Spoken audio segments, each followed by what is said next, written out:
Oscar రూపంలో Oscar అవార్డ్‌ని అందించేలా చేశారు అని చెప్పాలి. సో, చంద్రబోస్ గారిని మాట్లాడాల్సిందిగా కోరుకుంటున్నాము. మిత్రులందరికీ నమస్కారం. మనం ఇప్పుడు భాష గురించి, భాషా వికాసం గురించి ఎంతో ఆవేశపూరితంగా ఆలోచన రేకిచ్చిందే ఒక ప్రసంగం విన్నాం. చాలా చాలా ఉద్వేగభరితంగా అనిపించింది. తల్లి భాషకు అడుగు ముళ్ళపూడి బుడుగు, గ్రామీణ యాసకు గొడుగు పట్టెను గిడుగని ఒక కవితలో రాసుకున్నాను. అమ్మా అన్న పిలుపులోన అనురాగం జనిస్తుంది, నాన్న అన్న పదములోన అభిమానం ధ్వనిస్తుంది, మమ్మీ డాడీలోన ఆ మాధుర్యం ఎక్కడుంది, అత్త అంటే చాలు మనకు ఆదరణే లభిస్తుంది, మామ అన్న మాట మనసులో తుల్లో నిలుస్తుంది, ఆంటీ అంకుల్లోన ఆ ఆత్మీయత ఎక్కడుంది, పరభాషా జ్ఞానాన్ని సంపాదించు, పరభాషా జ్ఞానాన్ని సంపాదించు, కాని నీ భాషలోనే నువ్వు సంభాషించు, తల్లి తండ్రి నేర్పినట్టి మాతృభాషరా, తెలుగు మరచిపోతే వాళ్ళని నువ్వు మరచినట్టురా,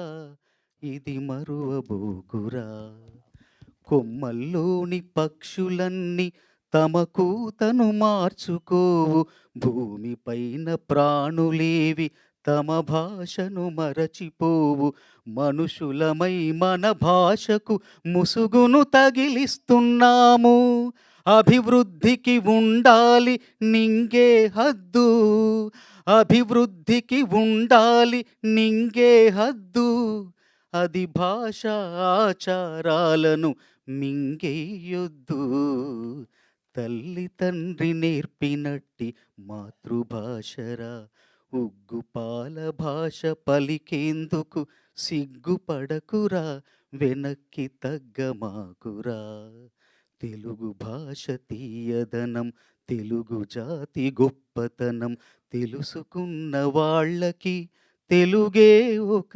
మూలధనం అంటూ ఒక పాటలో రాశాను. ప్రపంచంలోనే అత్యంత మధురమైన భాషల్లో రెండవది తెలుగు, ప్రపంచంలోనే అత్యంత సుందరమైన లిపి కలిగిన భాషల్లో రెండవది తెలుగు, 2 రాష్ట్రాల ప్రజలు మాట్లాడే భాష తెలుగు.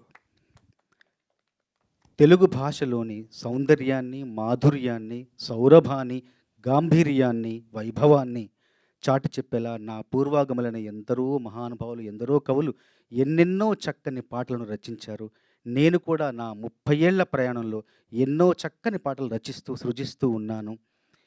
ఈ సందర్భంలో ఈ సినిమాలో మరింత అందమైన, మరింత అర్థవంతమైన, మరింత ఆర్ద్రవంతమైన పాటలు రాసే అవకాశం నాకు రాబోతుంది. ఆ అవకాశాన్ని కల్పించిన మా దర్శకులు, అన్నగారు చౌదరి గారికి, సంగీత దర్శకులు కె. రమణ గారికి మనస్ఫూర్తిగా కృతజ్ఞతలు తెలియజేస్తున్నాను. చౌదరి గారితో నా అనుబంధం 'సీతయ్య' సినిమాతో ప్రారంభమైంది. కె. రమణ గారి అభిమానంతో, ప్రేమతో చౌదరి గారికి నన్ను పరిచయం చేశారు. అప్పటి నుండి ఆ ప్రయాణం, ఆ అనుబంధం అలా కొనసాగుతూ వస్తోంది. చౌదరి గారి కుటుంబ సభ్యులుగా నన్ను భావిస్తూ, నాకు అవకాశాలు ఇస్తూ, ప్రోత్సహిస్తూ, నా ప్రతిభను వెలుగులోకి తీసుకొచ్చేలాగా ఎన్నో సందర్భాలు నా కోసం సృష్టించారు. ఆ ప్రతి అవకాశాన్ని కూడా సద్వినియోగపరుచుకునేలాగా నేను కృషి చేశాను, శ్రమించాను, మంచి పేరు తెచ్చుకునే ప్రయత్నం చేస్తున్నాను. ఈ సినిమా ద్వారా మరిన్ని మంచి పాటలు తెలుగు సినిమాకు, తెలుగు భాషకు అందిస్తానే ఒక నమ్మకంతో, విశ్వాసంతో మరొక్కసారి ఈ సినిమాలో నాతో పాటు పనిచేసే నటీనటులకి, సాంకేతిక నిపుణులకు అందరికీ కూడా అభినందనలు తెలియజేసుకుంటూ ముగిస్తున్నాను. థ్యాంక్ యూ చంద్రబోస్ గారు. Thank you so much. మరొకసారి ప్రత్యేక కృతజ్ఞతలు తెలియజేసుకుంటున్నాం మీకు.